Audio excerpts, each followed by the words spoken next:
mesdames et messieurs. Mais aujourd'hui, on parle avec Philo Lirette. Philo, qu'est-ce qui se passe? Bouya Kacha.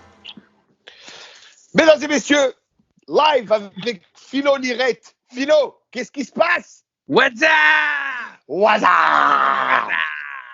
Ça va, mec? Qu'est-ce qui se passe? Oui, ça va bien, mais on est en dedans, on respecte les directives de confinement, on bouge pas de chez nous. Ça y est, là, vous, le travail au studio à Énergie, c'est terminé, là?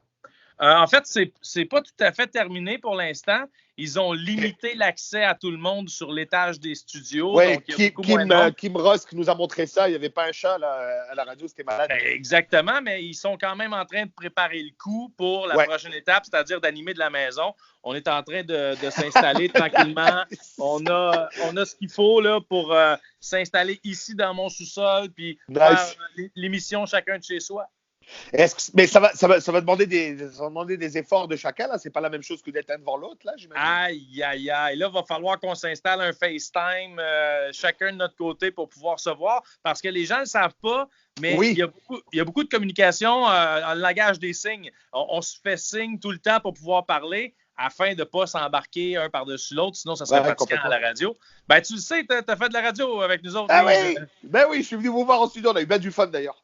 Fait que, tu sais, pour un animateur tout seul, plus facile. Mais en équipe, c'est important de se faire des signes. Fait qu'on va s'arranger pour pas que ça paraisse trop et pour continuer à bien divertir les gens parce qu'en ce moment, les gens ont besoin, un, d'être informés et deux, d'être bien divertis parce que pogner tout seul à la maison, c'est pas évident. Non, complètement. D'ailleurs, on vous remercie et vous félicite de vous mettre en danger comme ça parce que c'est vrai que les gens se font chier à la maison. Ben, t'es bien fin, mais en même temps, je veux surtout saluer les infirmières, les infirmiers, les gens qui travaillent dans le milieu de la santé actuellement, comme M. Legault dit. Mes pieds aussi sont up, tout est up. Ah ouais, c'est nos anges gardiens. Il y a les camionneurs, les livreurs, les gens qui travaillent en épicerie. Il y a plein de domaines qui sont encore en train de travailler parce qu'ils sont essentiels. Donc, je veux leur dire un gros bravo. Ça remet en perspective les attentes qu'on a et ce qu'on croit des gens. Ben, c'est fou, là. Je veux dire... Ma Kit Kat quotidienne devient beaucoup moins importante soudainement, là. Ouais, non mais tu rigoles avec ça, mais c'est vrai. On a Internet pour ça, c'est extraordinaire. J'en poste sur ma page Instagram. Il y a des mimes là, des mèmes qui sortent à longueur de journée. Et c'était, on vient de réaliser deux choses.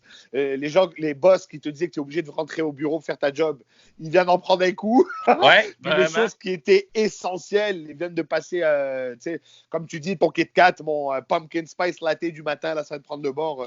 Puis tu sais, les gens qui vont faire un tour à l'épicerie, là, puis qui soudainement, ils se rendent compte qu'il y a certains produits qu'il n'y a plus, parce qu'évidemment, il commence à y avoir beaucoup de monde qui vont faire des provisions.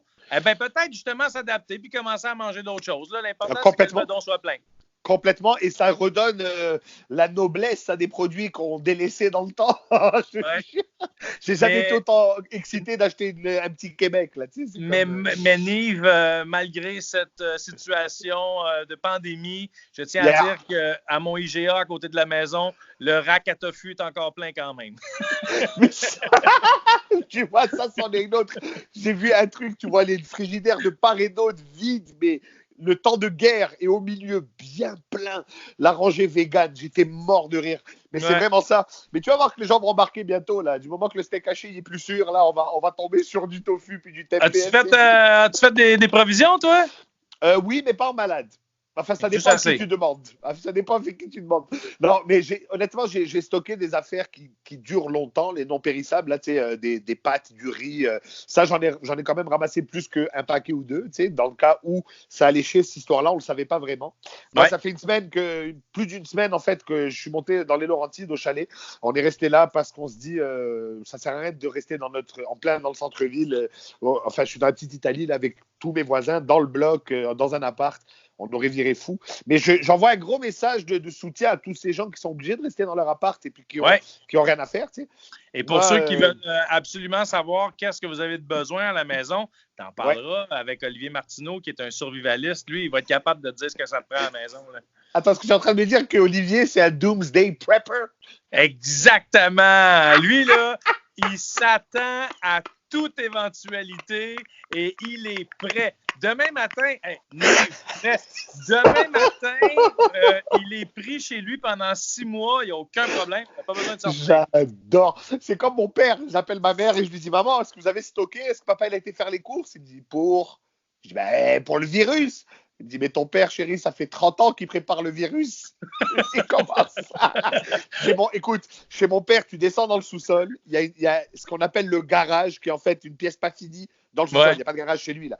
Dans le garage, tu rentres là, il y a des éléments de base. De l'huile, du café, des pâtes, du thon et du détergent à lessive. On est bon jusqu'en 2034, mon pote. Il n'y a aucun problème.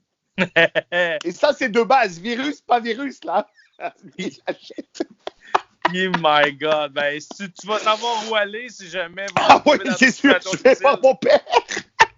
Maintenant, écoute, Philo, toi, d'abord, on aimerait vraiment féliciter le gouvernement Legault qui est en train de faire une job de malade. Moi, je suis pas caquiste, j'ai pas voté Legault, mais il me surprend ce bonhomme. Et son compagnon, son compañero, Horacio, le Portugais, Arruda, oui, le Portugais qui est en train de tout péter, man. J'adore. Tu sais que je suis extrêmement fier de mon gouvernement provincial en ce moment. Ouais, tu sais que c'est un peu grâce à moi s'ils sont en poste présentement. Pardon, Philo Lirette, je veux tout savoir. Parle-moi de ça. Écoute bien, là, on se souvient de ce qui s'est passé avec Philippe Couillard aux dernières élections. Sa campagne électorale a chuté au moment où on lui a posé la question de l'épicerie à 75$. Ah ben oui. Et je suis celui qui a posé cette question-là à Philippe Couillard en direct à la radio. Philo Lirette, c'est de ta faute! Et les experts s'entendent pour dire que c'est le moment, le point tournant de la campagne électorale. Ah ouais, pour vrai? Il était en tête des sondages ce matin-là. Ça a duré quelques heures seulement. Donc, vous pouvez me remercier. J'ai fait chuter le gouvernement, puis maintenant, on a Legault qui est à la tête pour une gestion de crise qui réussit à maintenir de main de maître, on va se le dire. Là. Oui, complètement. Donc, à tous mes cégepiens en sciences humaines, j'en ai fait partie. Changez vos t-shirts du Tché. Jette ça au vidange. Là, ça te prend un t-shirt de Philo Lirette. À Viva, la révolution, Calis. Ouais. Ça va être ça. La révolution, on va me laisser pousser les cheveux un peu, là, puis d'après moi, ça devrait être correct pour les t-shirts. Sors-toi un cigare puis une 50, ça va être ça coche, le gros. On est rendu là. Alors, Philo, dernière chose que je vais te demander, tu es dans le entertainment, tu es dans le divertissement, tu accompagnes les gens tous les matins, ça fait des années. Ton père l'a fait avant toi, les Lirettes, vous êtes les patrons de la communication avec le peuple. 3 choses qu'on peut donner comme truc à ceux qui nous écoutent en ce moment pour combattre un peu l'ennui, tu sais, whatever it is qu'on vit en ce moment-là. Premièrement, c'est important de se divertir et c'est pourquoi je vous invite à télécharger l'application Poker Face Social ou Poker Social Face. Allez-y dans l'ordre que vous voulez, là, vous allez finir par tomber dessus. C'est une game de poker avec des chums, mais au lieu d'avoir des photos sur les sièges de chacun, c'est des vidéos comme on se voit depuis moi en ce moment. Donc, on peut réellement bluffer. Là. Vous mettez vos lunettes fumées puis vous voyez et communiquez avec vos amis en temps réel pendant que vous jouez. Parce qu'on sait qu'au poker, c'est pas vraiment les cartes qui sont importantes. Exactement, c'est important de bluffer, tu sais. C'est important de bluffer. Moi, j'ai vu quelqu'un gagner une table qui l'emmenait à la table finale du WSOP avec un 2 et un 3, pas de la même couleur, sur une table de Texas. Je te jure, un Asiatique super populaire, là j'oublie son nom, je crois qu'il est vietnamien, il a bluffé, mais comme un seigneur. Et non seulement il gagne la main, mais il lui jette à la face pour lui montrer qu'il a perdu. C'était magique. C'était magique. Donc, les amis, allez niaiser vos chums sur cette application de poker. Deuxième truc, el numéro 2. Je vous invite à cuisiner un petit peu et je l'ai essayé, la recette des tartelettes portugaises d'Horacio Arruda. Oui! Pastéis de natas! J'ai fait ça à la maison. Là, tu vas googler la recette, là, tu vas tomber automatiquement sur le site de Ricardo, sur le temps pareil, puis tu vas l'essayer. Et petit truc, bien écraser la pâte dans le fond du moule à muffin, parce que sinon la pâte est trop épaisse. C'est dégueulasse. C'est trop de pâte, c'est pas bon. On veut le chemu qu'il y a dans le fond, tu sais. Le chemu jaune, là, il est c'est du flan. Ah, c'est du flan. Le flan, très intéressant comme mot, mais le mot chemu est tellement plus cute. Oui, sauf que le flan, c'est vraiment une pâtisserie, espèce de sauvage. Mais je vous dis, là, la pâtisserie d'Horacio Arruda, les tartelettes, les nata, comment on appelle ça? Pastéis, qui veut dire gâteau en portugais, des natas. Des natas, voilà, des natas! D'ailleurs, on salue toute la communauté portugaise. Je vous dis bonjour. Voilà. Passer du temps à la maison à cuisiner un peu, puis ça, ça peut être une bonne idée. Et on vous invite à écouter le 94.3 Énergie parce que c'est important, histoire de se divertir. Nous autres, on garde le moral, puis on a le sourire fendu jusqu'aux oreilles tout le temps. Yes! Philo Lirette, l'animateur de l'émission du matin à Énergie. Merci, mon pote. Merci pour tes conseils. Merci pour ce beau moment entre nous. Ça fait plaisir de te parler. Et puis, on garde le fort. On reste à la maison. On se protège. Et on va l'avoir, notre permis de bière. On lâche pas, Nive. Tu viens faire un tour quand tu veux, mais après la pandémie, OK? Garanti. Dès qu'on a le droit de sortir, je vais vous voir au studio. Je t'aime. Moi aussi. Salut, mon pote. Ciao.